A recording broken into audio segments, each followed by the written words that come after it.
today we're going to look at a topic that I think you'll all find interesting, and that is travel. We all love traveling, going away on a holiday and visiting new places. So let's have a look at some tricky words that students sometimes confuse. So the first one is trip, travel and journey. Now, a trip is a noun, all right? For example, I went on a school trip to Prague last summer. Maybe you went with your school friends and you had a really nice time. So you went there, you stayed there, maybe you did a bit of sightseeing and then you came back. So that is a trip. Then you say, I travelled by coach. Now, travel is a verb. So you travelled by coach, or maybe you travelled by train. It's not a noun.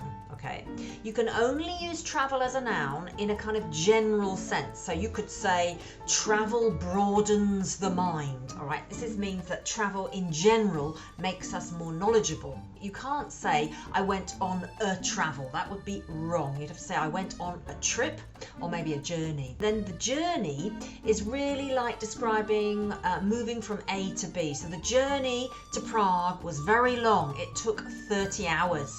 So those are those three words. Now, if we're talking about the sea, we can say voyage and cruise.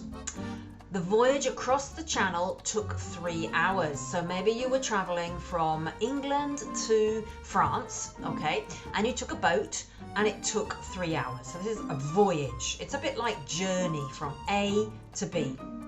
And then I went on a wonderful cruise around the Caribbean. Oh, this would be fantastic. So you take a boat and you sleep on the boat, you have beautiful meals, you have a disco. It's just a wonderful experience. So that's a cruise.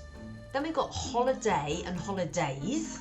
Okay, now here there's not really much difference, just that holidays kind of emphasizes the individual days and holiday emphasizes the whole period. So for example, Jane is on holiday in Sydney. All right, I managed to really disconnect during the holidays.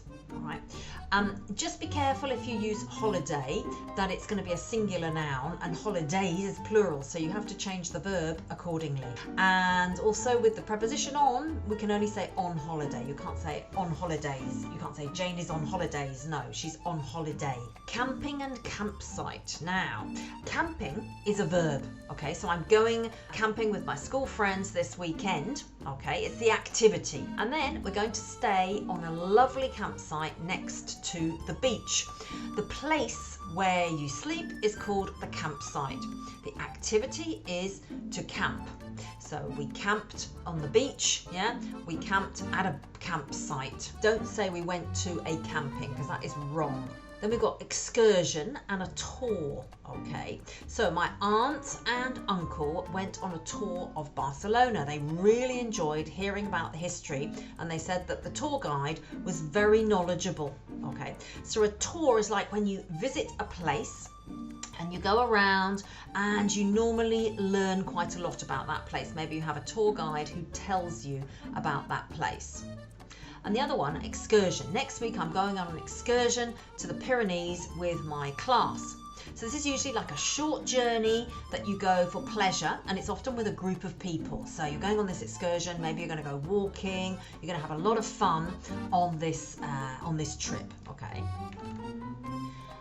Pack and package. I packed my suitcase, all right?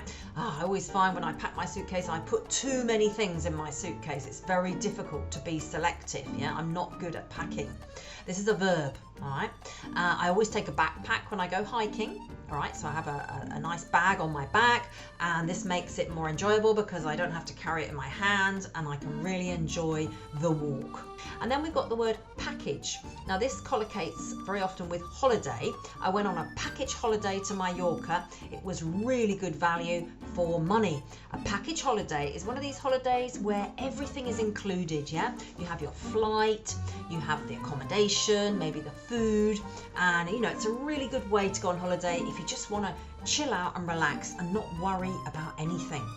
Take off and land. The plane took off at 8:30 and landed at 9:30. So take off is when it goes up into the air, the plane, and land is when it comes down.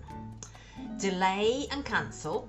My flight was delayed, so I missed my connection. Oh, it's so annoying. So the flight was delayed maybe 2 hours and you missed the connection because you only had a short time to get from one plane to the other, right? So your plane was late, delayed.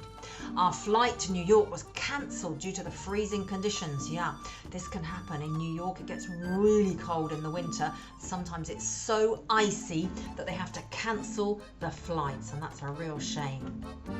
Go away and go out.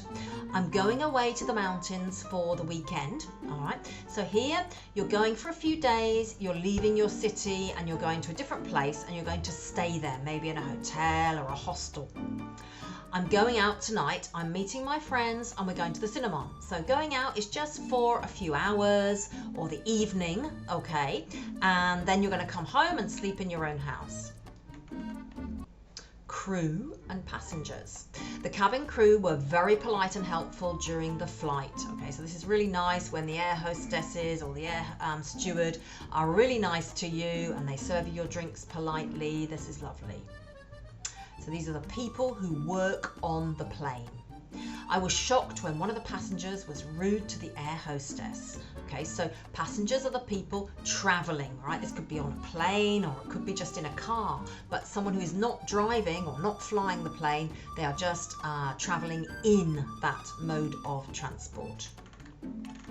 Okay, so those are a few words. Now, I've also prepared you a nice little word wall activity for you to do to practice that vocabulary, and I hope that you can use it next time you go on holiday, and I hope that's going to be soon.